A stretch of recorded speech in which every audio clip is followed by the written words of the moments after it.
Hello. कैसे हैं आप? कैसे हो आप सभी? जल्दी से जुड़ जाइए फटाफट से। सभी विद्यार्थियों का स्वागत है इंडिया के number 1 study channel wifi study पर पार्ट 1 एकेडमी। और उम्मीद करता हूं कि ये बेहतरीन सेशन आपकी लाइफ का सबसे बेस्ट सेशन होने वाला है। तो स्टार्ट करते हैं आज हम मेंसुरेशन की। मेंसुरेशन में हम जो आज डिस्कस करने वाले हैं वो खास पॉइंट है ट्रायंगल। तो ट्रायंगल के बारे में हम चर्चा करेंगे और ऐसी चर्चा करेंगे जो आज तक आपने अपनी लाइफ में नहीं करी होगी। ट्रायंगल के बारे में सब कुछ हम पढ़ने वाले हैं। कोई घास काटने वाला काम नहीं है, अपने पास हथियार भी नहीं है कि भाई फटाफट से उड़ा दिया जाए। आराम से तसल्ली से हर एक टॉपिक को पढ़ाया जाएगा। जिसकी तसल्ली है, जिसके अंदर पेशेंस है, वो ही इस क्लास में रुके। अगर वो चाहता है कि यहाँ पर आज रेक्टेंगल भी होगा, वो चाहता है यहाँ पर आज क्या कहते हैं अपना सर्कल भी हो जाए, तो ऐसा नहीं होगा। आपको कंटिन्यू बेसिस पे लगातार पार्ट्स देखने पड़ेंगे। ये आज पहला पार्ट चल रहा है, मैं इसलिए बोल रहा हूं। हम बस एक ही दिन देख पाते हैं, अगले दिन हम नहीं आते हैं, फिर परसों आते हैं, फिर कहते हैं सर्कल कब होगा। तो ये चीजें नहीं चलेंगी। अगर अपने आप को सुदृढ़ करना है ना, तो आप अपनी कमिटमेंट की तरफ जाइए। आपको कंसिस्टेंसी रखनी ही पड़ने वाली है। तो स्टार्ट करते हैं। वीडियो को कर दीजिए फटाफट से शेयर। साथ के साथ अगर आप मेरे से पढ़ना चाहते हैं डिटेल में, ये तो शुरुआत है। यानी कि अगर मैं बात करूं इससे भी अच्छा डिटेल में, जहां पर हम बहुत ही पेशेंस से आपको पढ़ाते हैं, क्योंकि मेरे पास कोई फाउंडेशंस यहां नहीं है। मैं अपने फाउंडेशन कोर्स को अपनी तरह से चलाता हूं और ये मेरा बैच है और मैं उसे अच्छे तरह से पढ़ा रहा हूं, क्योंकि मुझे पता है कि इस बार लास्ट टाइम एसएससी होने वाला है। उसके बाद एसएससी नहीं होगा। ये अंतिम मौका है आपको एसएससी में सिलेक्शन लेने का, क्योंकि उसके बाद एसएससी वैसेससी होने वाला है नहीं। क्यों ना? रेलवे होने वाला है। क्यों ना? ही बैंक के एग्जाम होने वाले हैं। ये अंतिम चांस है आपके सिलेक्शन लेने का, क्योंकि उसके बाद एक ही एग्जाम होगा, सीईटी, केवल कॉमन एलिजिबिलिटी टेस्ट। और जो पहली बार में फोड़ गया ना, वो सिलेक्शन ले जाएगा। जैसा कि एसएससी ने भी हुआ था, जब अचानक से पैटर्न चेंज हुआ तो पहली बार पेपर थोड़ा हल्का आता है, क्योंकि वो भी सोचते हैं कि क्या रहेगा क्या नहीं रहेगा। तो भैया इसके लिए अभी से ही प्रिपरेशन करना शुरू कर दो, क्योंकि अगर आप इसको हल्के में लोगे ना, क्योंकि आपको लगता है कि समय नहीं आएगा, अरे बहुत तेजी से निकलता है समय। ये आपको लगेगा कि कल नवंबर आ गया, कल नोटिफिकेशन आ गया, ऐसा लगेगा। तो तैयारी अभी से कर लो। मेरा ये पर्सनल सलाह है आपको, ये मेरा पर्सनल आपको कहना है, एडवाइस है। अगर फोड़ना चाहते हो तो, और पढ़ाई करने के लिए बोल रहा हूं और कुछ करने के लिए नहीं बोल रहा। आपको सब कुछ मिलेगा मेरे फाउंडेशन कोर्स में। एक बार ज्वाइन करो और ये मैं आपको विश्वास दिलाता हूं कि आप अपनी लाइफ का सबसे बेस्ट बैच पढ़ोगे। स्टार्टिंग से शुरू करना। सब्सक्रिप्शन पर जाना है, एसएससी एग्जाम में गेट सब्सक्रिप्शन पर जाना है। उसके बाद में आपको 12 और 24 महीने का बैच लेना है। मेरे अलावा आपको सभी फैकल्टी के बैच मिलेंगे, सभी सब्जेक्ट के। तो फायदा ही फायदा है। साहिल 10 आपको कोड लगाना है वहां पर, जिससे कि मेरे कोर्स से आप कनेक्ट हो जाओ। 12 और 24 महीने का लेकर आपको 10% का डिस्काउंट मिल जाएगा। फायदा क्या होगा अभी लेने का? अभी आपको 10% का डिस्काउंट मिलेगा, लेकिन 1 मार्च से वह डिस्काउंट 5% हो जाएगा। तो अभी जुड़ने का बहुत फायदा है। 1 महीने पहले तैयारी स्टार्ट हो जाएगी, 1 महीने पहले पढ़ना शुरू कर दोगे तो सब कुछ बढ़िया होने वाला है। तो साहिल 10 से जो 10% डिस्काउंट मिलता है वो 5% हो जाएगा आने वाले समय में। लेकिन आपको अभी लेने का बहुत फायदा है, इसलिए बताया जा रहा है। आप किसी भी कैटेगरी में कोई भी कोर्स ले सकते हैं, उसमें कोई दोहराए नहीं है। लेकिन कोड आप साहिल 10 लगाएं, जिससे कि आपको डिस्काउंट मिल जाए। चलिए, एनटीपीसी के लिए या फिर मैं सभी एग्जाम्स की बात करूं तो मेरा एक प्रैक्टिस सेशन चल रहा है, जिसे मैं हर दिन बेहतर बनाने की पूरी कोशिश कर रहा हूं। और मैं चाहता हूं कि ये इंडिया का नंबर 1 प्रैक्टिस सेशन बने, फ्री वाला। ये इंडिया का नंबर 1 सेशन बने, ये फ्री वाला नंबर 1 सेशन बने इंडिया का, जो कि अभी भी टॉप पर ही है। हालांकि जो कि 14 से 15 हजार बच्चे इसमें रेगुलर बेसिस पर देखते हैं। आप भी अगर नहीं देख रहे हो तो इसको कंटिन्यू कर लो, अपनी लाइफ का रूटीन बना लो कि रात को 8 बजे कैच द मैच देखना ही है। बुराई नहीं है ना? क्या बुराई है? आपको कुछ ना कुछ सीखने को मिलेगा। लिंक आपको कमेंट बॉक्स में मिलेगा। फ्री सेशन है। साहिल 10 आपको कोड लगाकर इस फ्री सेशन में जुड़ना है। अनअकैडमी पर होता है एसएससी एग्जाम के अंतर्गत। स्पेशल क्लास पर जाना, मेरा नाम सर्च कर लेना, मुझे फॉलो कर लेना। फॉलो करने के बाद मेरी प्रोफाइल आ जाएगी। मेरी प्रोफाइल में स्पेशल क्लास की टैब पर जाकर सी ऑल पर, और 8 बजे आपको ये सेशन दिख जाएंगे। पेपर से पहले भी देख कर जाओ और लगातार पेपर के बाद भी देखते रहो, मेरा यही कहना है। क्योंकि कोई एग्जाम ओरिएंटेड नहीं है, लेकिन एग्जाम से बाहर भी नहीं है। सारे क्वेश्चन आपको यहीं से देखने को मिलेंगे। और जो डेली लेते हैं उनसे तो मैं बहुत खुश हूं पहले से ही। ज्योमेट्री मेरा 12:30 बजे चल रहा है, और यहां भी मैं डिटेल में पढ़ाऊंगा, लेकिन यहां पर मेरे पीवाईक्यू चल रहे हैं, तो इसको इग्नोर ना करें इस सेशन को, ठीक है। और ये आपका व्हाट्सएप नंबर है जिन पर आप मुझे क्वेश्चन शेयर करेंगे अगर आपका एग्जाम हो जाता है। कल फेज 4 की डेट भी आ चुकी है, तो काफी इंटरेस्टिंग बात है, और आज से ही आपका वेटेज बढ़ जाएगा मेंसुरेशन का। चलिए स्टार्ट करने से पहले चीजों को शुरुआत करते हैं। हेडिंग डाल लीजिए मेंसुरेशन, और मेंसुरेशन में जो सबसे पहला टॉपिक मैं ले रहा हूं, मैं आपको पढ़ा रहा हूं 2D द्विविमीय, जहां पर केवल हम चर्चा करने वाले हैं एरिया की और पेरीमीटर की। किसकी चर्चा करने वाले हैं? एरिया की और पेरीमीटर की। एरिया को हम कहते हैं क्षेत्रफल, किसी भी आकृति का क्षेत्रफल नापना एरिया कहलाता है, और पेरीमीटर नापना क्या कहलाता है? परिमाप कहलाता है। मैं जब बात कर रहा हूं 2D आकृति की, तो 2D आकृति मतलब 2 डायमेंशन। 2 डायमेंशन मतलब आपकी 2 लेंथ पैरामीटर। कितने लेंथ पैरामीटर? मैक्सिमम 2। तो आपसे ये पूछा जा सकता है कि 2D में मैक्सिमम कितने लेंथ पैरामीटर होते हैं? ओनली लेंथ पैरामीटर होते हैं 2 पैरामीटर।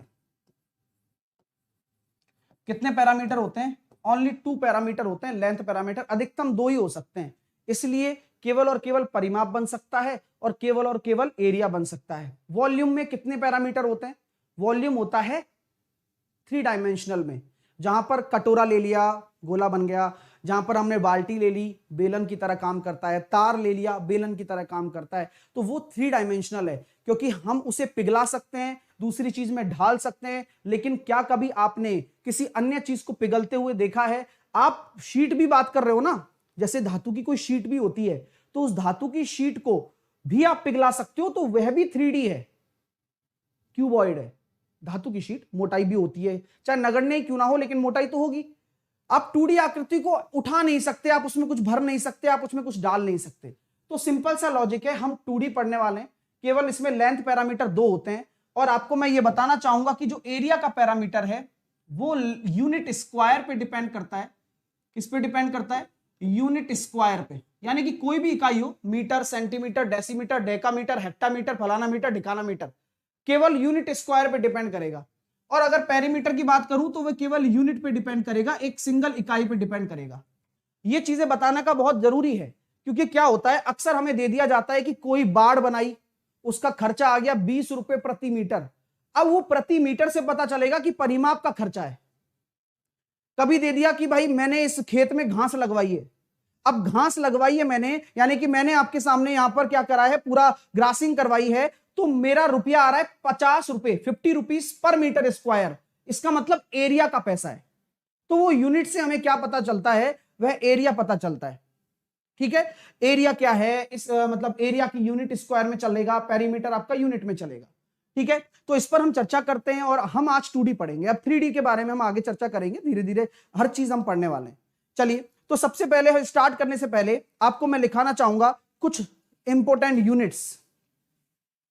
चलिए, कुछ इंपोर्टेंट यूनिट्स मैं आपको लिखाना चाहूंगा। तो यूनिट के बारे में आप लिखिए, इकाई परिवर्तन। ठीक है, एक एक करके आप लिखते जाइए, है ना, एक एक करके आप लिखते जाइए। मैं आपसे पूछूंगा, लंबाई की यूनिट में पूछने वाला हूं। 1 mm बराबर कितना होता है? 1 mm बराबर कितने सेंटीमीटर होता है? 1 mm बराबर कितने सेंटीमीटर होता है? दूसरी यूनिट में लिखने वाला हूं आपके लिए, 1 सेंटीमीटर बराबर कितने मीटर होता है? ठीक है, या चलो डेसीमीटर की बात कर लेता हूं। ठीक है, इसको डेसीमीटर बोला है। ठीक,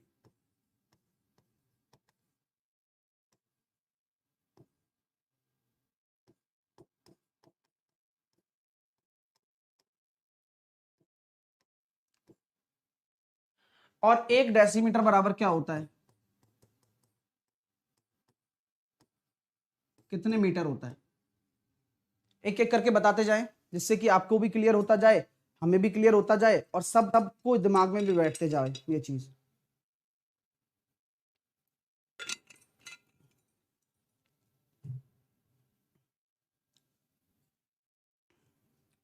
और सबसे अच्छी बात यह है कि अगर आप लिखना चाहते हैं कि 1 mm बराबर क्या होता है, तो mm, सेंटीमीटर, डेसीमीटर, ये सब छोटी इकाई है, वो सारी की सारी बड़ी इकाई है। पॉइंट्स में आएंगी।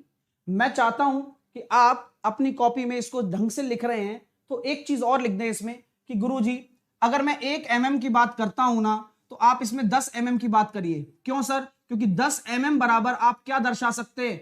1 सेंटीमीटर दर्शा सकते हैं। क्यों? कैसी रही?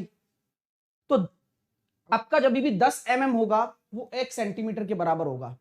और अगर मैं बात करना चाहता हूं 10 सेंटीमीटर की तो 10 सेंटीमीटर कितने डेसीमीटर के बराबर होगा? 1 डेसीमीटर के बराबर होगा। क्या बात है? आपका 10 सेंटीमीटर 1 डेसीमीटर के बराबर होगा। और इसी तरह से अगर मैं आपसे बात करूं 10 डेसीमीटर की तो कितने? 1 मीटर के बराबर होगा। 10 डेसीमीटर आपका किसके बराबर होगा? 1 मीटर के बराबर होने वाला है। किसी को कोई दिक्कत है क्या? तो यहां से कॉन्सेप्ट क्या निकल कर आया कि अगर 1 mm की बात करूं तो मुझे क्या जाना पड़ेगा? 10 10 10 1000 mm। तो 10 mm बराबर 1 सेंटीमीटर, 10 सेंटीमीटर बराबर 1 डेसीमीटर और 10 डेसीमीटर बराबर 1 मीटर। या मैं ये कह सकता हूं कि 1 मीटर बराबर 100 सेंटीमीटर, 1 डेसीमीटर बराबर 100 mm। बिल्कुल सही बात है। तो आपको मैंने एक सीडी बाई सीडी बता दिया जिससे कि आप अपने दिमाग में इसको रख सको कि कौन छोटी इकाई है, कौन बड़ी इकाई है। क्लियर हो रहा है माय डियर? इसके आगे भी बहुत सारी इकाइयां होती हैं। जैसे कि अगर मैं आगे भी लिखना चाहूं तो आपके दिमाग में बैठाना चाहूंगा कि 10 मीटर बराबर, मैं सीडी बाई सीडी इसलिए लिख रहा हूं जिससे कि आपको कंफ्यूजन भी ना हो और आप सीख सकें। तो ये होता है 1 डेकामीटर।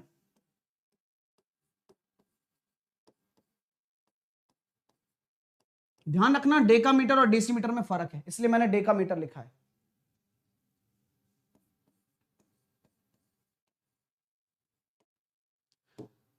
तो 1 डेकामीटर की बात करूं अगर सेंटीमीटर से तो कितना आ रहा है? 1000। कॉमन सेंस, क्योंकि 3 जीरो आ गए। अब 10 मीटर बराबर 1 डेकामीटर होता है। अगर मैं आगे भी लिखना चाहूं पॉइंट नंबर 5, यूनिट का पॉइंट नंबर 5 में अगर लिखना चाहूंगा आपके सामने तो मैं लिखूंगा 10 डेकामीटर बराबर 10 हेक्टोमीटर। 10 डेकामीटर बराबर कितना होगा? 10 डेकामीटर बराबर होगा 1 हेक्टोमीटर।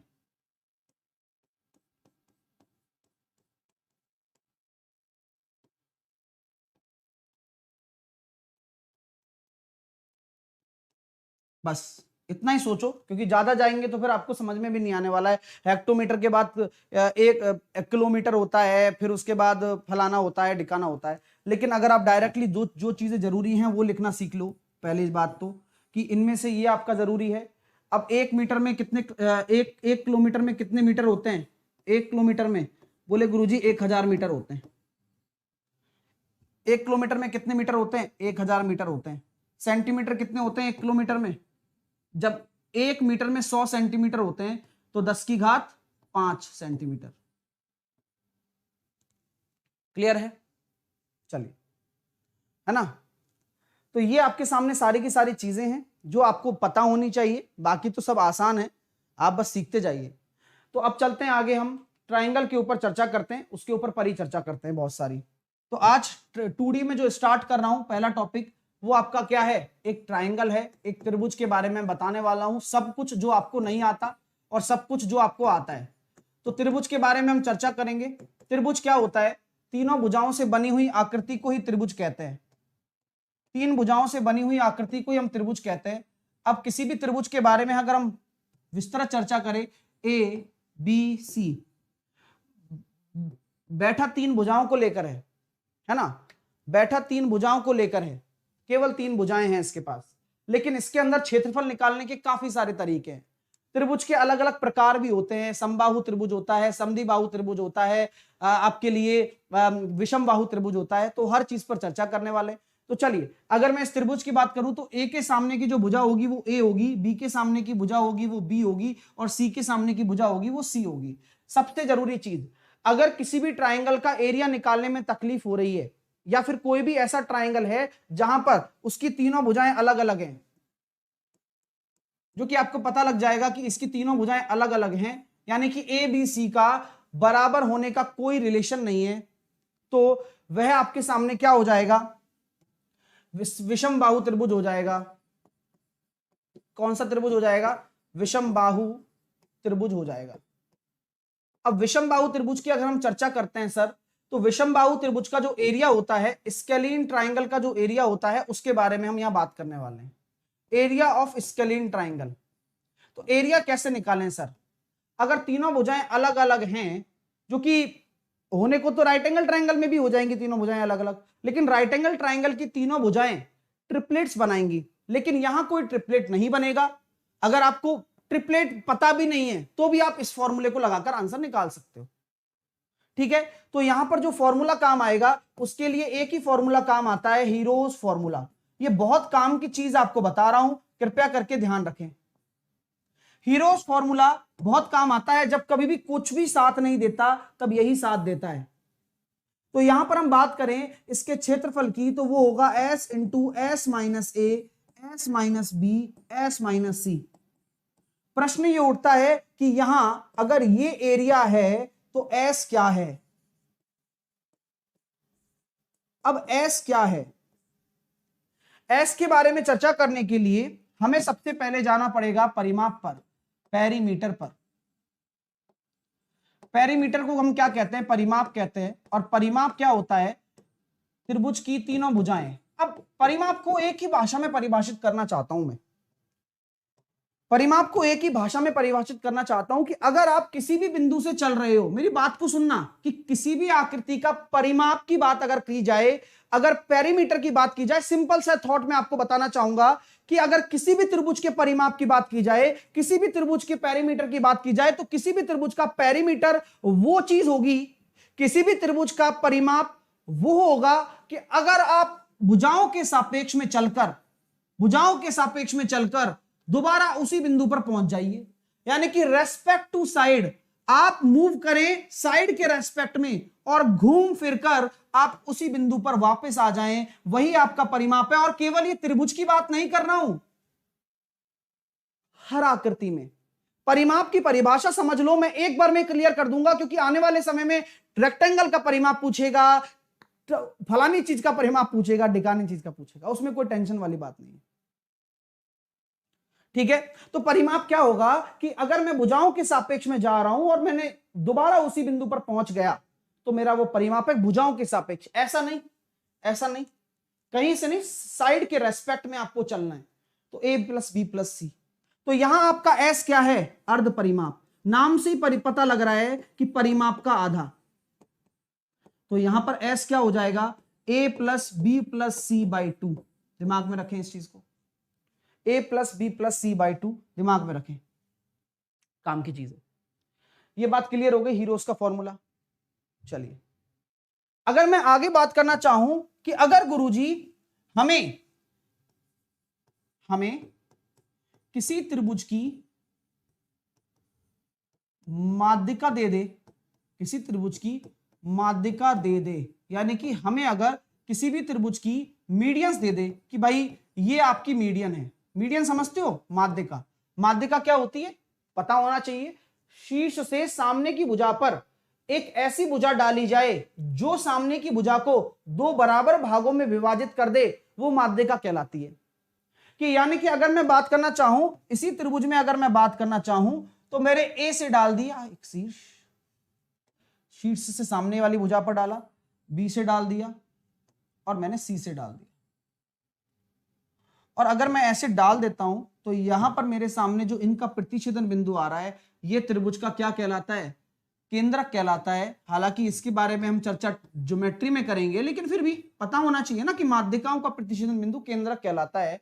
और यहां पर जो ये माध्यिकाएं हैं, मैंने बोल दिया कि ये डी पॉइंट है, ये आपका ई पॉइंट है, ये आपका एफ पॉइंट है। तो अगर त्रिभुज की माध्यिकाएं दे दे ए डी, बीई और सी एफ, ये आपकी क्या हैं? मीडियंस हैं। इसको मैं कह रहा हूं S M A, S M B, या फिर मैं कह सकता हूं इसको एम ए, एम बी और एम सी। सर क्यों? मीडियन का अंदाज हो जाएगा ना कि आपको 3 मीडियन दे दी।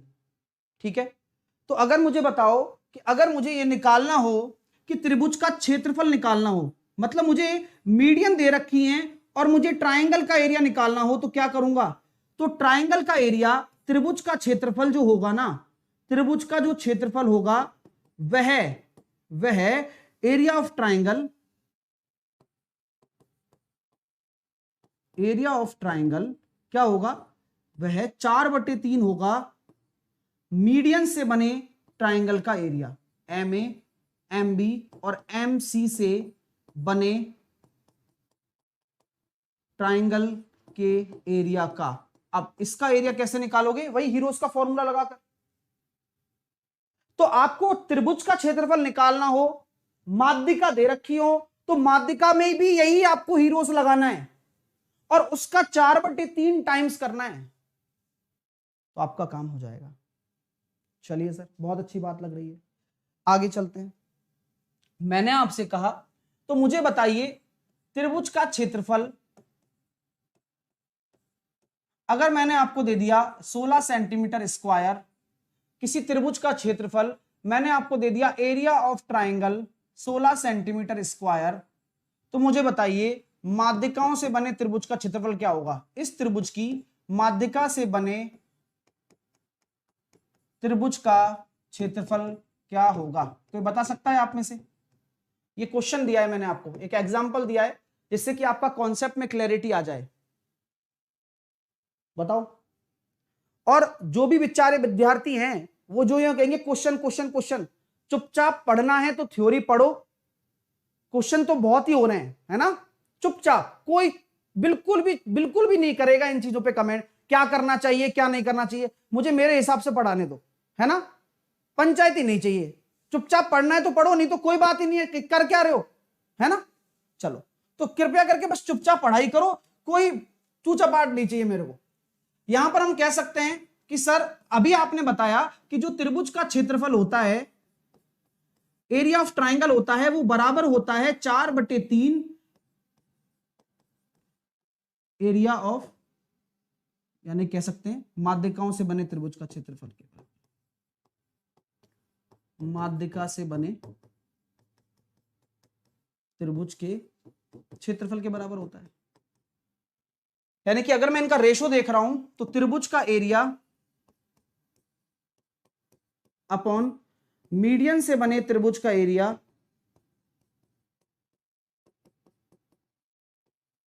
का रेशो कितना हो जाएगा, 4/3। तो ये 4 रेशो बराबर अगर 16 सेंटीमीटर स्क्वायर है, तो एक रेशो बराबर कितना हो जाएगा 4 सेंटीमीटर स्क्वायर, तो 3 रेशो बराबर कितना हो जाएगा 9 सेंटीमीटर स्क्वायर। तो आपका राइट आंसर कितना हो जाएगा, ठीक है, 9 सेंटीमीटर स्क्वायर। तो ये कॉन्सेप्ट यहां से क्लियर हो गया आपका। और अगर एरिया ना दे रखा हो तो कैसे निकालेंगे, हीरोज के फॉर्मूला से निकालेंगे। सिंपल सी बात, पहली चीज है सिर्फ कि विषम बाहु त्रिभुज का एरिया कैसे निकालना है, माध्यिका क्या है और माध्यिका से इस विषम बाहु त्रिभुज के एरिया का क्या संबंध है, हमने ये सीखा है यहां पर। अभी सिंपल सी बात है, अभी तो सिर्फ और सिर्फ 0.01% हुआ है। चलिए आ जाइए, अगला क्वेश्चन आपके सामने। परिमाप पर मैं चर्चा कर ही चुका हूं, है ना। अब नेक्स्ट कॉन्सेप्ट की हम चर्चा करते हैं। नेक्स्ट कॉन्सेप्ट हम क्या रखने वाले हैं, आइए। अर्ध परिमाप हो चुका है हमारा। अब आपने बचपन से पढ़ा होगा कि सर एरिया ऑफ ट्राइंगल का तो ये भी तरीका होता है, जहां पर आपके सामने यह एक त्रिभुज दे देगा ए बी सी, यह एक त्रिभुज है ए बी सी, और इस त्रिभुज के अंदर आपके लिए परपेंडिकुलर भी डाल सकता है वो।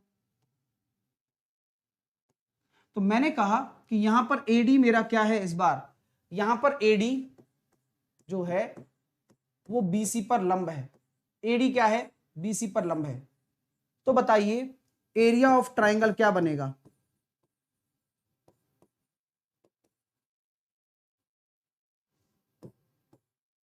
त्रिभुज का क्षेत्रफल। तो आप सब लोग भली भांति परिचित हैं इस कॉन्सेप्ट से, बचपन से पढ़ते आ रहे हैं। सर 1/2 आधार, सुन लेना, एक ही चीज लिखूंगा, 1/2 बेस इनटू करस्पॉन्डिंग हाइट। बहुत बड़ी चीज लिख दी है मैंने ये आपके सामने, समझना। बच्चे हमेशा गलती करते हैं, और गलतियों का परिणाम होता है पेपर में मिस्टेक होना। बेस और करस्पॉन्डिंग हाइट्स। अब करस्पॉन्डिंग हाइट क्या मतलब है इसका, यानी कि जो आप आधार लेते हैं ना, तो जो आप ऊंचाई लेंगे आधार के संगत ही लेंगे। क्या बात है, आप जो ऊंचाई लेंगे वो संगत ऊंचाई लेंगे, ऐसा नहीं करेंगे कि अपनी मर्जी से ऊंचाई बना रहे हो। ठीक है, चलिए आइए, तो क्या हो गया, 1/2 आधार और उसकी क्या होगा, 9 कैसे आया, 12 होगा ना, ओ सॉरी यहां 12 हो जाएगा, है ना, वो मिस्टेक हो गई होगी, चलो कोई नहीं। आइए, तो यहां पर हम कह सकते हैं कि ये आधार ले रहे हो तो उसकी संगत ऊंचाई आप लेने वाले हो, बहुत ही कॉमन बात है। अब इसके बारे में हम चर्चा करेंगे, इस पर हम क्वेश्चन करेंगे कि ये आपको समझ में आ गया कि ये ऐसा ट्राइंगल है जिसकी आपको हाइट तो दी हुई है, आपको लगेगा सबसे आसान क्वेश्चन है, लेकिन इसके ऊपर क्या क्वेश्चन बन सकता है, चलिए एग्जांपल के थ्रू हम समझ लेते हैं।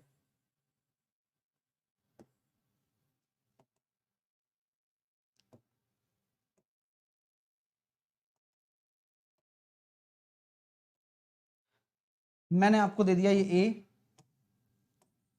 मैंने आपको दे दिया ये बी, मैंने आपको दे दिया ये सी, इसकी मैंने आपको दे दिया 20, ठीक है, और ये मैंने आपको दे दिया 30, और ये मैंने आपको दे दिया 15।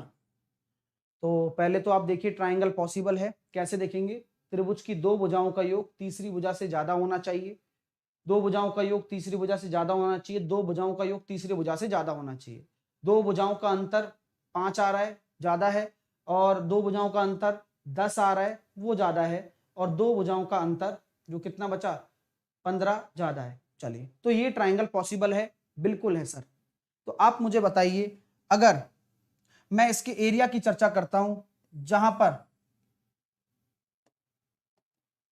मैंने आपको हाइट दे रखी है 15 सेंटीमीटर, और मैंने आपसे बोल दिया कि मुझे आप एरिया ऑफ ट्राइंगल निकालिए, और ये मैं हटा देता हूं यहां से, कोई मतलब नहीं है इसका, है ना।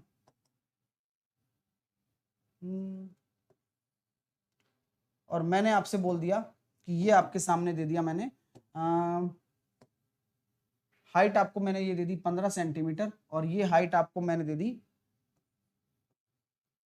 21 सेंटीमीटर, ऐसी दे दी हाइट है, परपेंडिकुलर हाइट है। तो मुझे एरिया ऑफ ट्राइंगल निकाल के बताइए।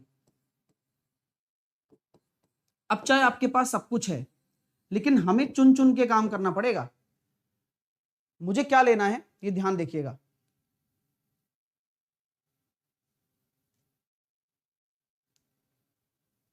चलिए, एरिया ऑफ ट्राइंगल, क्षेत्रफल होगा त्रिभुज का,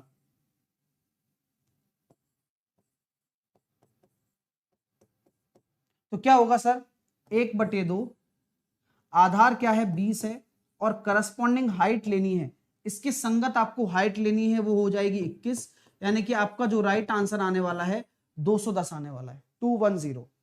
ठीक है, 210 आपका राइट आंसर आने वाला है। ठीक है ना, कुल मिलाकर क्या है, 1/2 आधार लेना है और उसके करस्पॉन्डिंग आपको हाइट लेनी है, ये आपका यहां कॉन्सेप्ट है। चलिए, समझ में आ गई बात, यहां तक क्लियर हो गया। चलिए, तो यहां तक हमने आपको ट्राइंगल के बारे में बताया। जब आपके सामने कोई भी ट्राइंगल ऐसा हो जिसके पास आपकी हाइट दे रखी हो, ऊंचाई दे रखी हो, तब आप एरिया कैसे निकालेंगे, और लेकिन ध्यान इस बात का रखना होता है इसमें कि करस्पॉन्डिंग हाइट आपको लेनी होती है। चलिए, अब चलते हैं, अब आगे मैं आपसे बात करना चाहता हूं कि मुझे एसी बताइए, एसी कितना होगा, बताओ एसी कितना होगा। 21 ही क्यों सर, बोला ना, पीछे लिखाया ना मैंने आपको, अगर आप लिख के पढ़ नहीं सकते हो तो फिर मतलब ही नहीं है, पेपर में भी क्या करोगे, है ना।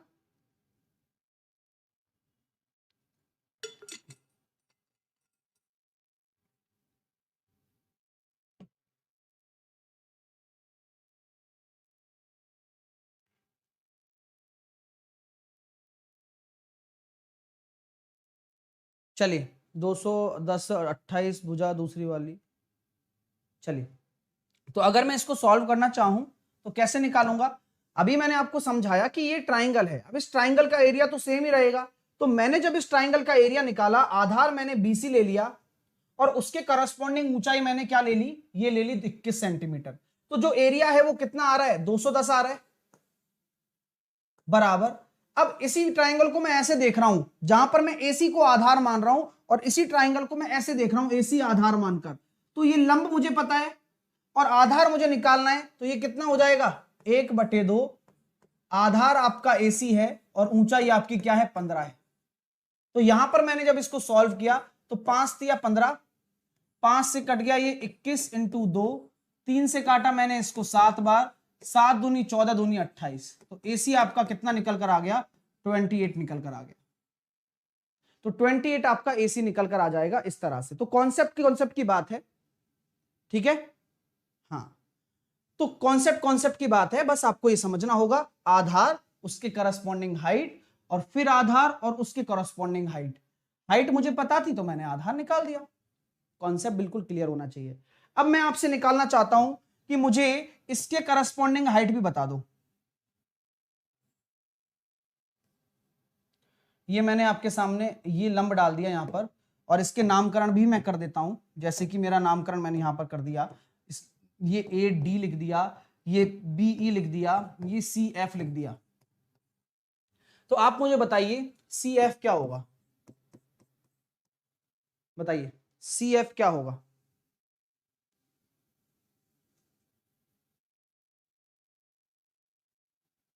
तो कॉन्सेप्ट बहुत क्लियर है सर। अभी तो बता रहे हो एरिया को बराबर ही करना है, तो हमारे पास सब कुछ है। एक एरिया तो 210 ही है। अब इस बार मैं क्या करूंगा? बेस AB को ले लूंगा। तो 1/2 आधार मेरा बेस AB है और उसकी हाइट कितनी है? Corresponding CF। अब AB की वैल्यू मुझे पता है 210 बराबर 1/2, और AB मुझे पता है कितना है? 30 है। CF मुझे निकालना है। तो 30 से मैंने काटा 7 बार, तो CF निकल कर आ गया 14। तो जान करके आपको अच्छा लगेगा कि आपने सिर्फ और सिर्फ एरिया के ट्राइंगल से पूरे के पूरे लंब निकाल दिए। सभी शीर्षों से आपने सभी लंब निकाल दिए। ठीक है, क्लियर है? तो कॉन्सेप्ट समझ में आ रहा है? सोचो कि हम अगर पढ़ना चाहें और कोई अगर पढ़ाना चाहे तो कितनी सारी चीजें एक ही चीज में छिपी हुई होती हैं। 1/2 आधार इंटू ऊंचाई। इसका सही तरह से उपयोग करना चाहे एग्जामिनर तो क्या क्या नहीं कर सकता, ये आपके सामने एग्जाम्पल है। क्लियर है? वीडियो को आप लाइक जरूर करिएगा, मैं इतना जरूर कहूंगा, क्योंकि आपको बहुत मजा आएगा। आप बहुत ही शानदार मेंसुरेशन पढ़ने वाले हो और आपको लगेगा ही नहीं कि कब ज्योमेट्री भी थोड़ा थोड़ा कंप्लीट हो जाएगा। मतलब आपको तकलीफ नहीं आएगी पेपर में जब क्वेश्चन करोगे, क्योंकि सारी चीजें एक दूसरे से जुड़ी हुई हैं। अब मैं चलता हूं आगे की चर्चा पर, और आगे की चर्चा क्या है उस पर डिस्कशन करते हैं और देखते हैं कि क्या आप सीख सकते हैं यहां से। ए है, ये बी है, ये सी है। ए के सामने की भुजा ए, बी के सामने की भुजा बी, सी के सामने की भुजा सी है।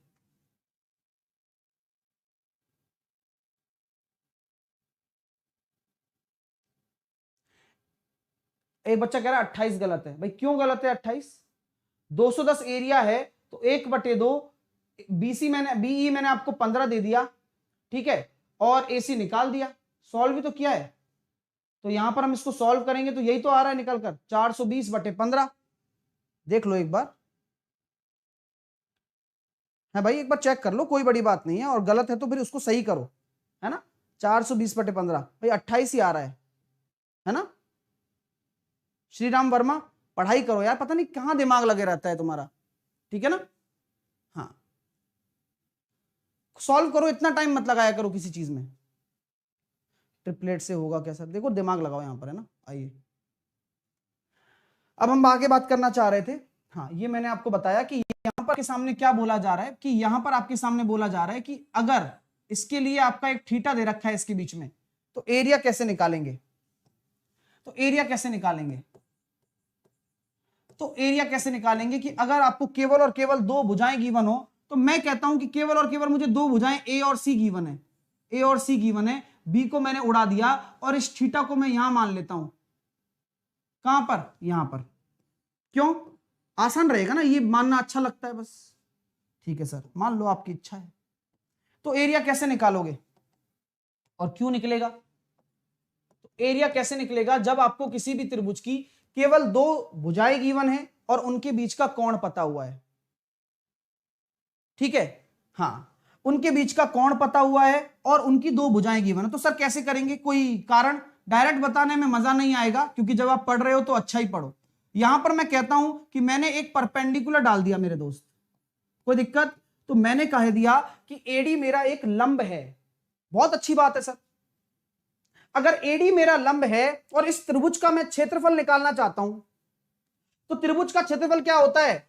1/2 आधार बीसी है और उस आधार के संगत लंब एडी है। ये क्षेत्रफल हो गया सर। लेकिन मुझे लंब गिवन नहीं है, मुझे यहां एडी इज नॉट गिवन, मुझे यहां पर एडी दिया नहीं जाएगा। पेपर में हमें एडी यहां दिया नहीं जाएगा। तो सर अगर दिया नहीं जाएगा तो रखोगे क्या? फिर एरिया कैसे निकालोगे? आपके पास तो केवल ए है। मैंने कहा सब्र एक नाम की चीज होती है। बोले हाँ वो तो सुनिए। तो मुझे ये बताओ मैं ऐसा कौन सा जुगाड़ अपना सकूं जहां पर इस थीटा को भी ले लूं, जहां पर मैं इस सी को भी ले लूं, जहां पर मैं इस लंब को भी ले लूं। यानी कि ऐसा मैं कौन सा थीटा मानूं जहां पर ये आपका लंब आ जाए और ये आपका कर्ण आ जाए। क्यों आता है? कारण जान लो आज कि क्यों। क्योंकि ए को तो आप डिसाइड ही नहीं कर सकते हो ना, क्योंकि बीडी आपको पता थोड़ी ना है, आपको तो बीसी पता है। तो ए की टेंशन ही छोड़ो, आप मुझे बताओ कि थीटा भी आ जाए, मेरा कर्ण भी आ जाए और मेरा लंब भी आ जाए। तो बोले सर साइन थीटा मान लो, घर की बात है, लाल बटे कक्का लंब बटे कर्ण। अच्छा, तो लंब एडी है, कर्ण सी है और साइन थीटा मान लिया। अरे इसलिए तो ट्रिग्नोमेट्री पढ़ाई थी पहले। तो यहां से एडी कितना हो जाएगा? सी साइन थीटा। आई बात समझ में? आ रही है? बस अब एडी निकल कर आ गया, बीसी आपको पता है ए है, तो क्षेत्रफल कितना हो जाएगा? एरिया कितना हो जाएगा? एरिया हो जाएगा 1/2 बीसी यानी कि ए और एडी कितना है? सी साइन थीटा। इसलिए हम बोलते हैं, इसलिए हम लिखते हैं कि क्यों लिखते हैं? कारण समझ लीजिए कि किसी भी त्रिभुज में दो भुजाएं दे रखी हो और उनके बीच का कोण दे रखा हो, तो दोनों भुजाओं का गुणनफल 1/2 एसी बीच का कोण साइन थीटा। कारण क्या है? ये कारण है। कारण क्या है? ये कारण है आपके सामने जो मैंने लिखा है।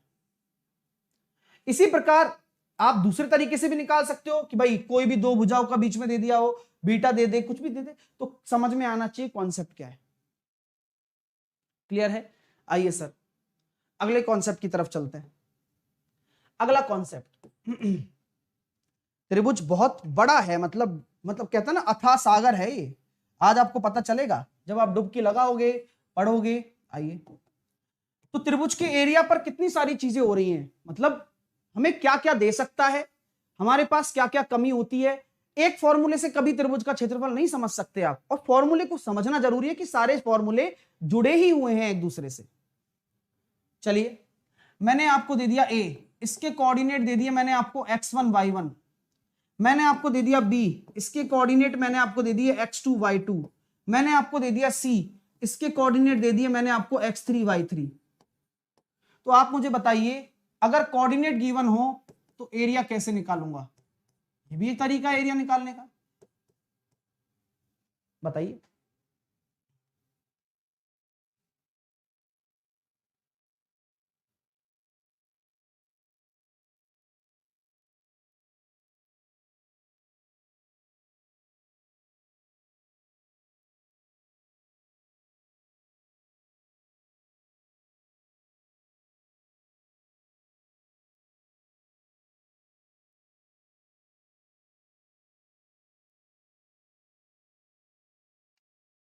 चलिए,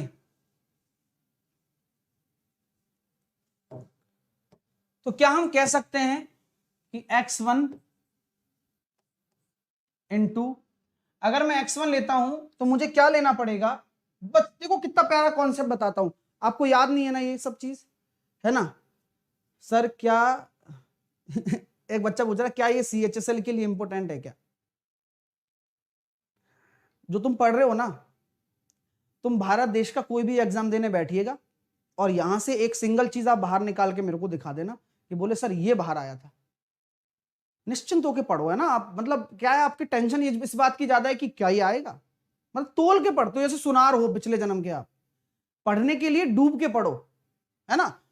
इतना डूब के जो मैं पढ़ा रहा हूं शायद ही आपको कोई पढ़ाएगा, ये ध्यान रखना, ठीक है।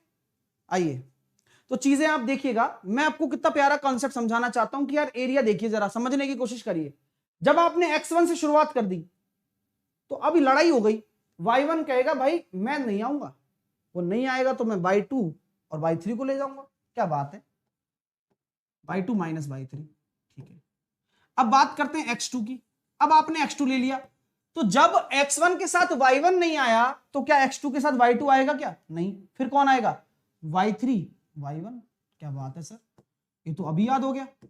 और इसी प्रकार अगर x3 लेते हो तो क्या लोगे? y3 लोगे क्या? y1 माइनस y2, क्या याद हो गया? हाँ याद हो गया।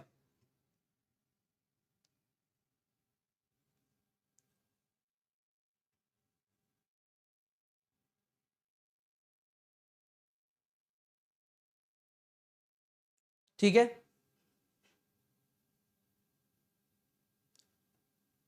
एक कह रहा है कुछ भी आपसे बढ़िया भी पढ़ाते हैं, मतलब एक बच्चा कह रहा है सर आपसे भी बढ़िया पढ़ाते हैं और फिर ये यहां पर है, मतलब समझ में नहीं आता मेरे को, है चीजें समझ में आ रही है तुम्हें? ये यहीं पर है। चलिए,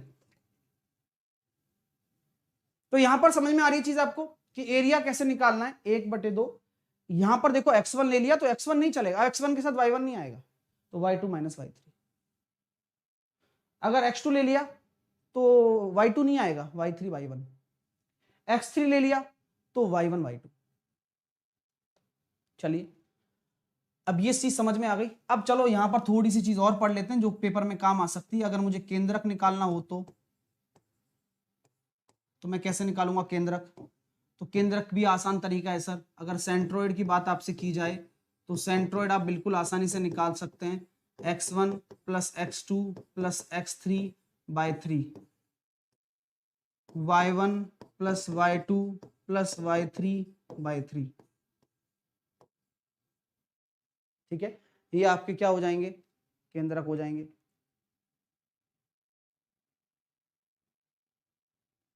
चलिए,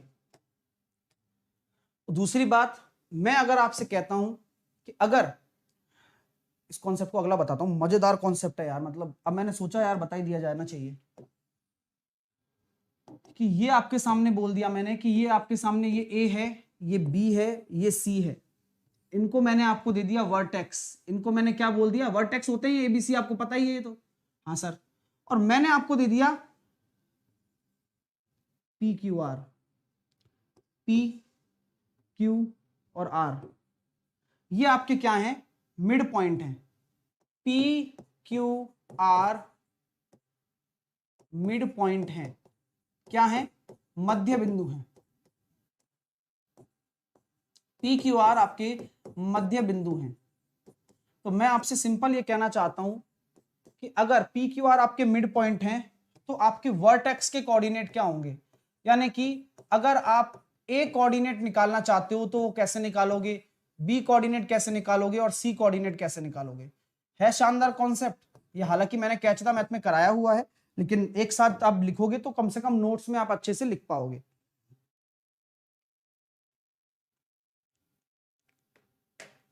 अगर मैं आपको बोल देता हूं कि P Q R mid points हैं और मिड पॉइंट के कोऑर्डिनेट होंगे, कुछ ना कुछ कोऑर्डिनेट होंगे, तो ए कैसे निकालना है?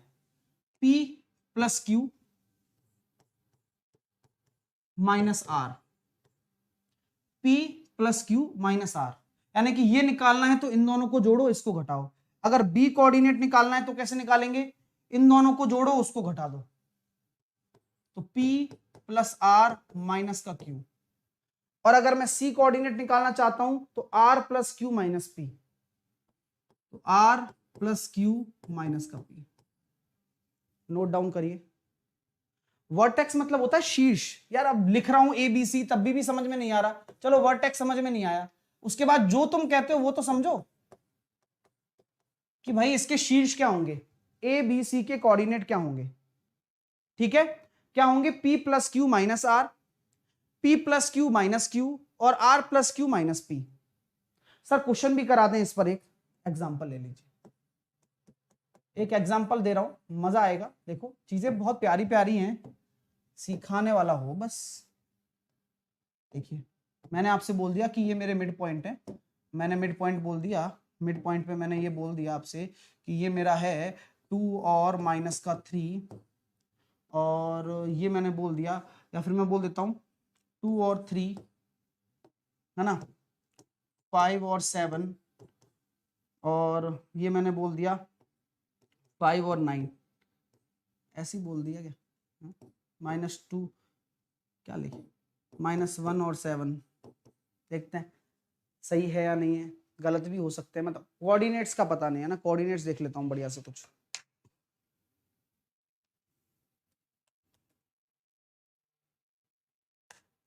रुकना भी है ना, कोऑर्डिनेट ले लेते हैं बढ़िया से कुछ, 2-4 कोऑर्डिनेट उठा लेते हैं बढ़िया से।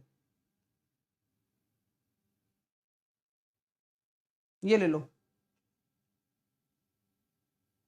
ये ले लो, इसको बदल देना है ना, इसको बदल देना, ये ले लो इससे अच्छा तो 5 और 1, ठीक है, एक कोऑर्डिनेट ले लो 5 1, एक कोऑर्डिनेट ले लो 3 -5, और एक कोऑर्डिनेट ले लो आपके सामने -5 और 1। अब निकाल के बताओ ABC के कोऑर्डिनेट क्या होंगे, A B और C, बताओ। अरे मजाक नहीं कर रहा हूं, ये क्वेश्चन पेपर में आएगा, ध्यान रखना।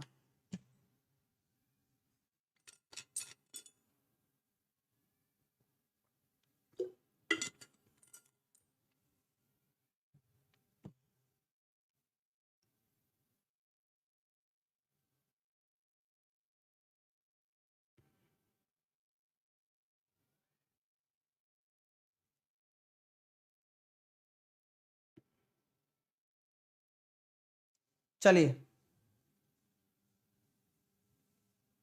तो क्या हम कह सकते हैं सर, आप कहो ना, आप कहो सर क्या कहना चाहते हो, PQR, अब A निकालना है तो क्या करना है, देखो कितना अच्छा तरीका है, समझने की कोशिश करना, कुछ नहीं करो, P का x कोऑर्डिनेट जोड़ दो पहले, 5 और 3 8, और माइनस कर दो माइनस का 5, तो 5 और 3 8, माइनस -5 यानी कि 13,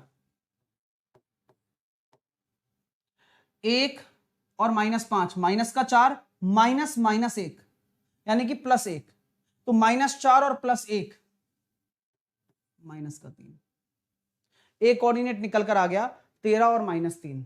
इसी प्रकार बी कोऑर्डिनेट कितना निकल कर आएगा, 5 और -5, ये तो जुड़ते हैं तो 0 -3। उसके बाद 1 और -1 ये भी शून्य, वाई कोऑर्डिनेट निकाल रहा हूं, बचा कितना, केवल +5, क्योंकि माइनस बीच में आता है ना, तो -5 +5 हो जाएगा। इसी प्रकार 3 और -5, -2 और -5 यानी कि -7, -1 और -5, -6, -1 -7, यही कोऑर्डिनेट्स मैंने कैच द मैथ में भी लिए थे और आप देख सकते हैं। मजा आ गया क्या, आएगा ये पेपर में, आ चुका है पहले लेकिन अभी भी आएगा, जहां पर आपको सबसे पहली शिफ्ट में आया था, तो हो सकता है कि आपको देखने को मिले कि अगर मिड पॉइंट है PQR, तो देखो कितना आसान है ना, अगर मिड पॉइंट के कोऑर्डिनेट आपको दे रखे हैं तो आपके लिए सबसे जरूरी चीज क्या है, वर्टेक्स का कोऑर्डिनेट निकालना। अब यहां से आपसे क्वेश्चन क्या पूछ सकता है कि भाई सेंट्रोइड बता दे, अब केंद्रक बता दे, चल तो हो गया ना, सोने पे सुहागा, बिल्कुल हो गया सर, ये तो गजब की बात हो गई, ये तो मतलब नैले पे दहला हो गया। हाँ, अब जिनको घटाना और जोड़ना नहीं आता तो पहले हम वो घटाना जोड़ना सीखेंगे, देन उसके बाद कर पाएंगे। अब पता है उनको क्या दिक्कत हो रही है कि माइनस माइनस जुड़ कैसे रहा है, माइनस प्लस माइनस कैसे हो रहा है, ये तो दिमाग में एटलीस्ट करना पड़ेगा, इसमें मेंसुरेशन का कोई दोष नहीं है ना मास्टर का है।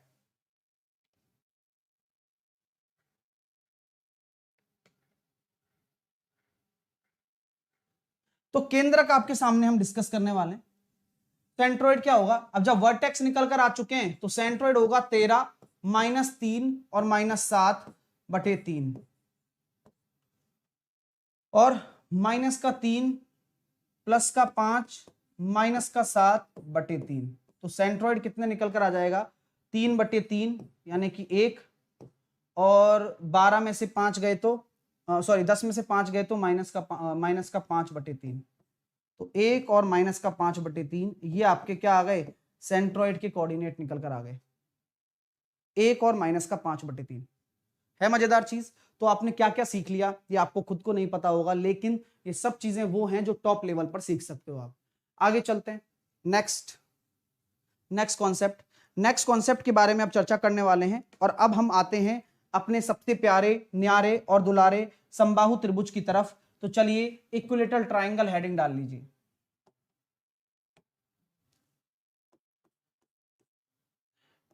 इक्विलेटरल ट्रायंगल,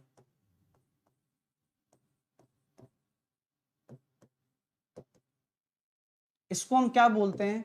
समबाहु त्रिभुज बोलते हैं। क्या बोलते हैं? समबाहु त्रिभुज। यानी कि अगर हम चर्चा करना चाहें तो A B C equilateral triangle है, तो ये आपकी तीनों भुजाएं बराबर होंगी, तभी तो वह इक्विलेटरल ट्रायंगल कहलाया ना। और इस पे डेली क्वेश्चन आ रहा है। ठीक है, तो इक्विलेटरल ट्रायंगल की सबसे बड़ी बात हम निकालते हैं पहले इसका पेरीमीटर। चलो निकालो। तो पहले आप इसका क्या निकालोगे? पेरीमीटर निकालोगे, परिमाप निकालोगे। तो किसी भी ट्रायंगल का परिमाप आप निकालते हो तो तीनों भुजाओं का योग 3a। फिर हम बात करते हैं इसके एरिया की। तो एरिया क्या हो जाएगा? इसका क्षेत्रफल क्या हो जाएगा?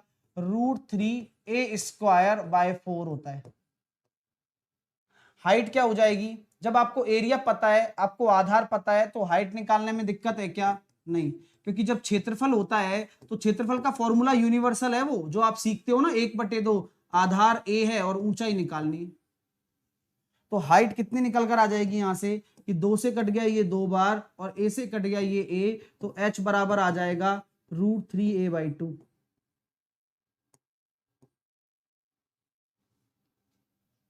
h बराबर क्या आ जाएगा? √3a/2।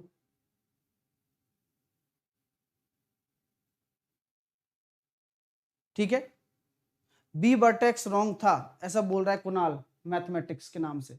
बी वर्टेक्स रॉन्ग था, देख लेते हैं एक बार।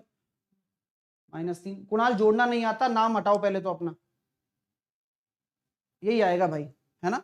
यही आने वाला है, आप बिल्कुल भी टेंशन ना लें, है ना? यही आंसर आने वाला है, आप बिल्कुल भी इस तरह की टेंशन ना लें, क्योंकि आप अगर टेंशन लोगे 13 और -3 और -3 और 5 और -7 और 7, बिल्कुल सही है कुणाल, मैंने वेरीफाई भी कर लिया। ठीक है ना, टेंशन ना लो, है ना डियर? हाँ, चलिए भाई, लाइक और शेयर करते रहिए, ये काम मत रुकना चाहिए। मतलब आपको टॉप क्लास कंटेंट दिया जा रहा है, बस पढ़ते रहे। ठीक है, एच निकाल लिया आपने। चलिए, यहां तक आपको कोई आपत्ति नहीं आई, कोई संकट नहीं आई, कोई समस्या नहीं आई। कभी कभार आपको क्या दे रखा होगा? एच दे रखा होता है, तो एच का रिलेशन आपको ए से निकालना हो तो कैसे निकालेंगे? तो सर एच बराबर, अगर आप बोल रहे हो √3a/2 होता है, तो ए बराबर कितना हो जाएगा? 2h/√3। तो यार यहां पर है ना, इतना सब सीखने के लिए आपको बस थोड़ा सा दिमाग लगाना होता है, वो मैं दिमाग लगवा देता हूं। आइए, ये तो आपने रट लिया। चलिए आइए, ये तो आपने रट लिया, लेकिन चीजें आपको पता है, ऑलरेडी पता है, जो लोग ट्रिग्नोमेट्री पढ़कर आए हैं। इसलिए तो मैं कहता हूं सारी चीजें जुड़ी हुई हैं एक दूसरे से।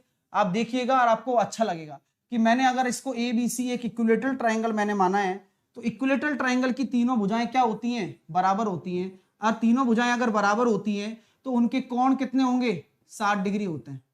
प्रत्येक कोण कितना होता है? 60 डिग्री होता है।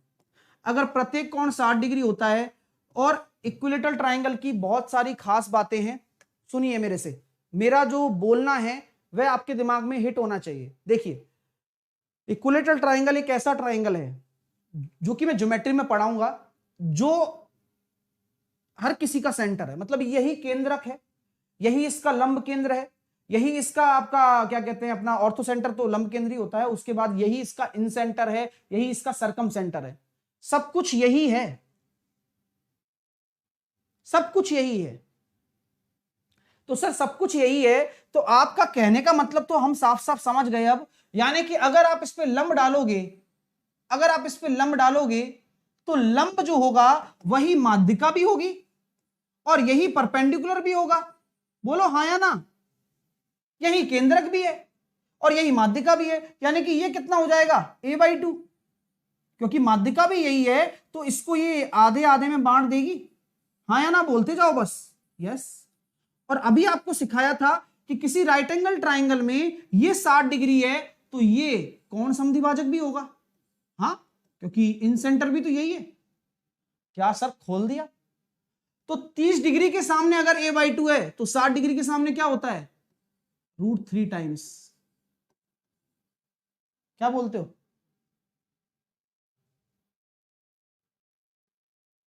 क्या बोलते हो बोलो। सिंपल है। तो हाइट कैसे निकाली सर आपने, ये तो बहुत आसान हो गया। मतलब कितने सारे ही प्रूफ है, मतलब एक प्रूफ छोड़ो कितने ही प्रूफ मैं कर सकता हूं। और जानकर के अच्छा लगेगा कि जो एजी है, एजी एजी ओजी, ये आपकी आउटर रेडियस है यानी कि सरकम रेडियस।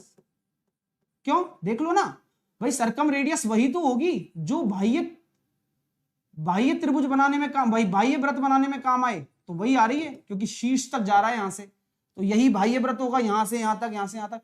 और जीडी क्या होगी, छोटा आर होगा, इनर रेडियस।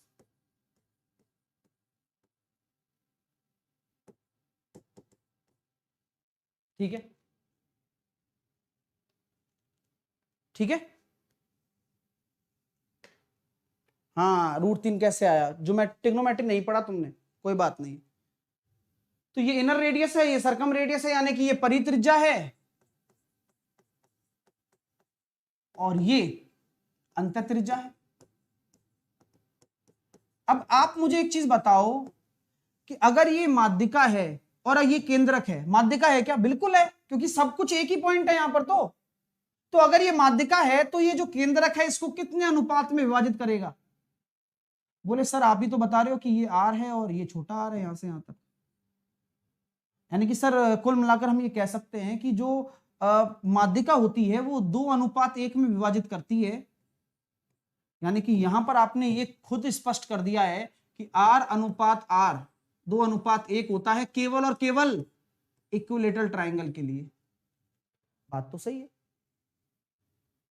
केवल और केवल इक्विलेटरल ट्राइंगल के लिए।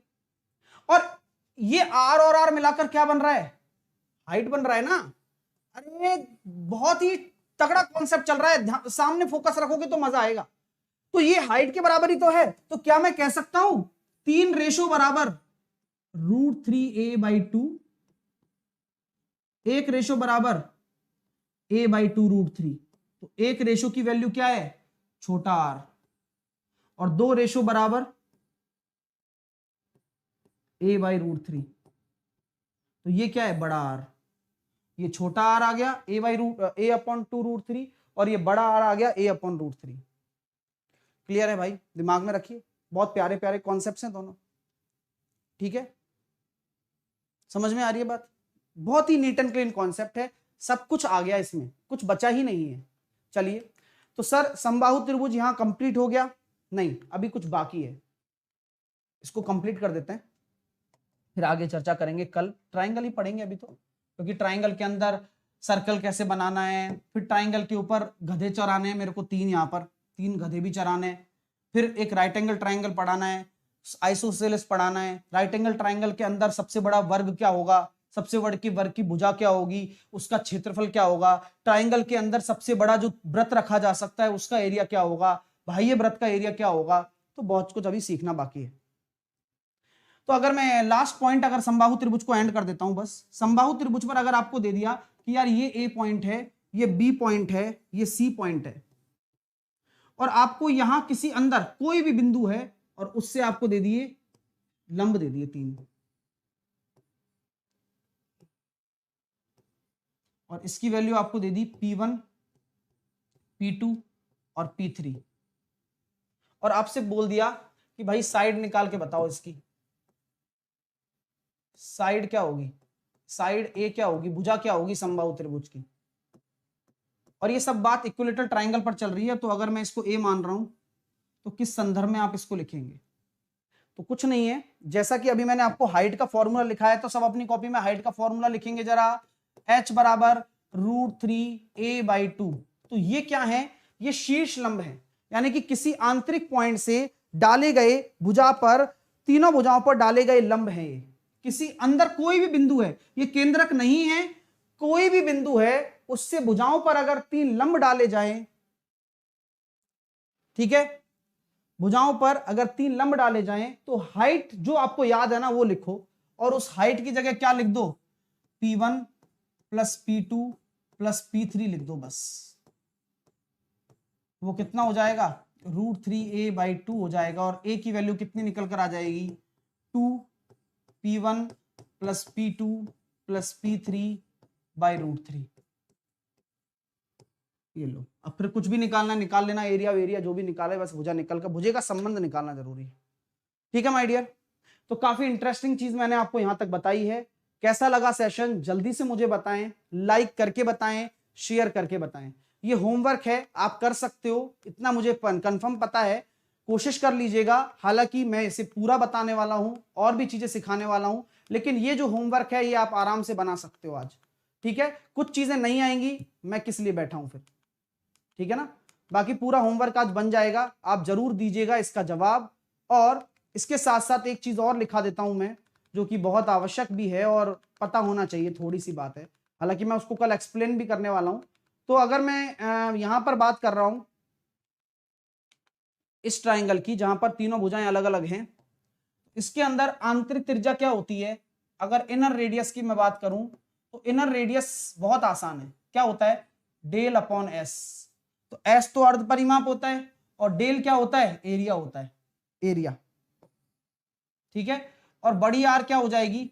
अंतः त्रिज्या ये है, और परित्रिज्या अगर निकालनी हो तो ABC तीनों भुजाएं 4 डेल्टा, 4 गुणा एरिया का। तो इन दोनों चीजों को भी लिख लीजिएगा। ठीक है माय डियर, चलिए, तो वीडियो को आप लाइक जरूर करें डियर। तो ये तो सारा होमवर्क हो गया, जिसे आप करेंगे, नीचे कमेंट बॉक्स में आंसर भी देंगे, मैं उसका वेट भी करूंगा आंसर्स का। हालांकि अभी 12:30 बजे मैं आपको ज्योमेट्री के क्वेश्चंस करा रहा हूं, वो भी आप देखिए। साथ के साथ सबसे सटीक एनालिसिस के लिए आप मुझे इस व्हाट्सएप नंबर पर क्वेश्चन सेंड जरूर करें, जिससे कि आपको ये प्रभावी तौर पर मैं ये बता सकूं कि पेपर कैसा आ रहा है और कितना आसान से आप कर सकते हो। इंडिया का सबसे बेस्ट प्रैक्टिस सेशन मैं आप रात को 8 बजे करा रहा हूं। अगर आप इसको नहीं ले रहे हो तो अपने पैर पर कुल्हाड़ी मारने वाला काम कर रहे हो। ये मैं नहीं कहूंगा, ये जब कुल्हाड़ी पड़ जाएगी तब एहसास होता है। इंसान को वास्तविकता की पहचान तब होती है जब वह समय निकल जाता है जिस समय उसको वो काम करना चाहिए था। लेकिन अगर आपको कोई बार बार जगाने वाला हो तो उसकी आवाज को सुनो और मेहनत करो उसी डायरेक्शन में, क्योंकि अभी आप जिस स्थिति में हो उस स्थिति में आप ब्लैंक हो, कहीं भी घुस जाते हो, कहीं भी ढल जाते हो, है ना। लेकिन जो इस फील्ड में कह रहा है कि भाई जो करा रहा है इंडिया का बेस्ट प्रैक्टिस सेशन है, इससे बाहर कुछ नहीं जाएगा, तो आप बिल्कुल इसको फॉलो करो। आप फिर देखिएगा नंबर कैसे नहीं आते हैं। लिंक आपको इसका कमेंट बॉक्स में मिल ही जाता है डेली बेसिस पर। साहिल 10 आपको एज ए कोड लगाकर मेरी अनअकैडमी पर क्लासेस देख के जानी है पेपर से पहले। मैं डेली ले रहा हूं, एसएससी एग्जाम पर जाता हूं, स्पेशल क्लास में मेरी क्लास होती है। साहिल खंडेलवाल को फॉलो कर लो, और फॉलो करने के बाद जैसे ही आपके सामने आ जाएगा मेरी प्रोफाइल आ जाएगी, और स्पेशल क्लास के अंतर्गत सी ऑल पर चले जाना। सी ऑल पर जाने के बाद 8 बजे वाली क्लास आपको देखनी है। मैंने कम से कम नहीं तो कम से कम 38 तो सेट ये हो गए, और करीबन 30 सेट पहले कराए होंगे, यानी कि करीबन मेरे पास कितने हो गए? 40 और 30 70 सेट। 70 × 25 सत्ते 175, यानी कि मैं आपके सामने 70 सेट में, हर सेट में 25 क्वेश्चन के साथ 1750 क्वेश्चन करवा चुका हूं लगातार, और वो चल रहा है अभी, कंटिन्यू है। तो प्रैक्टिस सबसे बड़ी जरूरी चीज है। कुछ आप सोचते हो कि मैं ये खरीद लूं वो खरीद लूं, अरे कोई चीज खरीदने की जरूरत नहीं है। जब आपके पास सोर्स है ना, तो इससे बेटर सोर्स नहीं हो सकता, क्योंकि जब आप 500 क्वेश्चन करोगे ना, तो मेरे 100 क्वेश्चन काफी हैं। 100 तो ज्यादा बोल दिए मैंने, 50 काफी है। तो बड़ी बात है, मतलब तुलनात्मक तौर पर आपको खुद करने प्रश्न, इसलिए मैं आराम से वहां पर आपको क्वेश्चन देता हूं, आप सॉल्व करते हो, फिर सीखते हो जब नहीं आता तो। ये आपको अनलॉक कर लेना, ये फ्री क्लासेस होती हैं। अनलॉक कोड आपको साहिल 10 लगाना है, इनवाइट कोड। अगर आप सीजीएल और सीएचएसएल की मेरे साथ तैयारी करना चाहते हो तो मैं करवा रहा हूं, और मैं सिलेक्शन के लिए तैयारी करवा रहा हूं, क्योंकि लास्ट मौका है। इसके बाद आप CHL और CGL को देख नहीं पाओगे अलग से। क्यों? क्योंकि CET आ जाएगा। तो कंप्लीट डिटेल पढ़ो और CET के लिए भी पढ़ो, और यही मौका है और यही महीना भी है आपको ज्वाइन करने का। मैं बार बार इसलिए कह रहा हूं क्योंकि भैया सस्ती प्राइस में सभी सब्जेक्ट मिलेंगे, इससे बढ़िया मौका नहीं आएगा। क्योंकि जैसे परिवर्तन होगा ना, तो सब जितनी भी एडटेक कंपनियां हैं वो अपनी प्राइस को हाइक कर देंगी। तो अपनी चीजों को आप कंट्रोल में रखिए और सही समय पर साहिल 10 कोड लगाकर अनअकैडमी से जुड़ जाइए, यही मेरा मानना है। और आपके लिए 12 महीने का सब्सक्रिप्शन मैं इसलिए बोल रहा हूं, 24 महीने का भी लो, जिससे कि आपका कोई भाई बहन तैयार हो रहा हो उसे भी आप पढ़ा सको, और मैं तो वहां पढ़ा ही रहा हूं बढ़िया तरीके से। आपको कुछ नहीं करना, SSC एग्जाम पर जाना है, फाउंडेशन कोर्स लेना है, गेट सब्सक्रिप्शन पर जाना है, 12 और 24 महीने का चूज करके साहिल 10 कोड लगा देना है। साहिल 10 कोड लगाकर बस जुड़ जाना है, डिस्काउंट मिल जाएगा। डिस्काउंट अभी 10% का है, फिर आगे 5% हो जाए, कुछ भी चेंजेस हो सकते हैं उसमें, अपन कुछ नहीं कर पाएंगे ना डियर। तो इसलिए कह रहा हूं कि मैक्सिमम डिस्काउंट अभी है, इसको लेके पढ़ाई शुरू कर दो, ठीक है। रेलवे की प्राइस भी ड्रॉप हो गई है तो वहां भी आप ले सकते हो, लेकिन मेरा SSC में चल रहा है, पहले ही बता रहा हूं, मैं फोकस होके काम कर रहा हूं, ठीक है। तो कॉम्बो भी आप ले सकते हो हालांकि, ठीक है। थैंक यू सो मच, मिलते हैं आपसे, ठीक है, मिलते हैं आपसे थोड़ी देर बाद में, 10 मिनट बाद ही मिलते हैं उसके साथ, ठीक है। Take care, love you all, have a nice day. और लाइक जरूर करिएगा, सेशन को शेयर जरूर करिएगा, ये काम आपको करना है। अभी भी 3800 लोग देख रहे हैं, सबका काम यही है, शेयर और लाइक करना, प्लीज करके जाइएगा। Take care, love you all. 5 minute लगेंगे बस, वो भी ज्यादा बोल दिया मैंने। Okay bye.